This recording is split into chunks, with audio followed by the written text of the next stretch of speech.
मुसीबतें हमारी ज़िंदगी की एक सच्चाई है। कोई इस बात को समझ लेता है तो कोई इसे समझने में पूरी ज़िंदगी निकाल देता है। ज़िंदगी के हर मोड़ पर हमारा सामना मुसीबतों से होता है। इसके बिना ज़िंदगी की कल्पना नहीं की जा सकती। मनोविज्ञान के अनुसार इंसान किसी भी प्रॉब्लम को दो तरीकों से देखता है, प्रॉब्लम पर फोकस करके, सॉल्यूशन पे फोकस करके। प्रॉब्लम फोकस लोग अक्सर मुसीबतों में ढेर हो जाते हैं। इस तरीके के इंसान किसी भी मुसीबत में उसके हल के बजाय उस मुसीबत के बारे में ज़्यादा सोचते हैं। वहीं दूसरी ओर सॉल्यूशन फोकस लोग मुसीबतों में उसके हल के बारे में ज़्यादा सोचते हैं। इस तरह के इंसान मुसीबतों का डट के सामना करते हैं।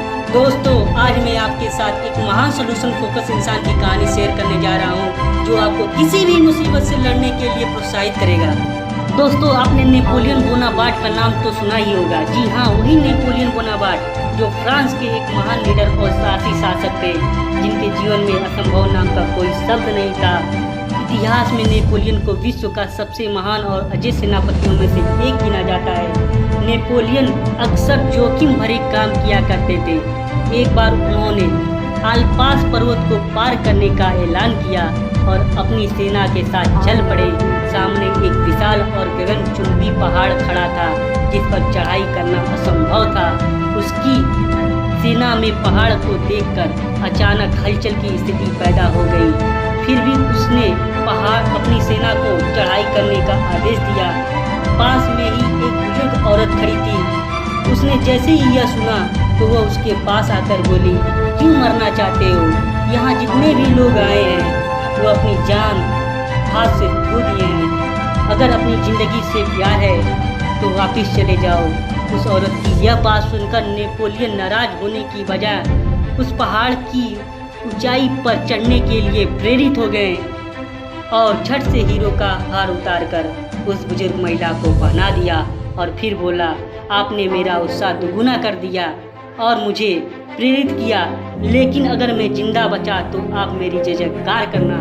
उस औरत ने नेपोलियन की बात सुनकर कहा, तुम पहले इंसान हो जो मेरी बात सुनकर हताश और निराश नहीं हुए, जो करने या मरने और मुसीबतों का सामना करने का इरादा रखते हैं। वो लोग कभी नहीं हारते। सचिन तेंदुलकर को इसलिए क्रिकेट का भगवान कहा जाता है क्योंकि उन्होंने ज़रूरत के समय ही अपना शानदार खेल दिखाया और भारतीय टीम को मुसीबतों से उबारा।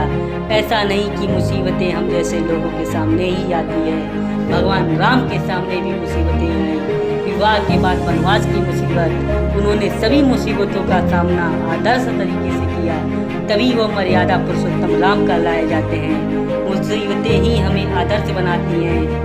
दोस्तों, अंत में एक बात हमेशा याद रखिएगा, ज़िंदगी में मुसीबतें चाय के कप में जमी मलाई की तरह होती है और कामयाब वो लोग होते हैं जिन्हें फूक फूक कर मलाई को साइड कर चाय पीना आता है।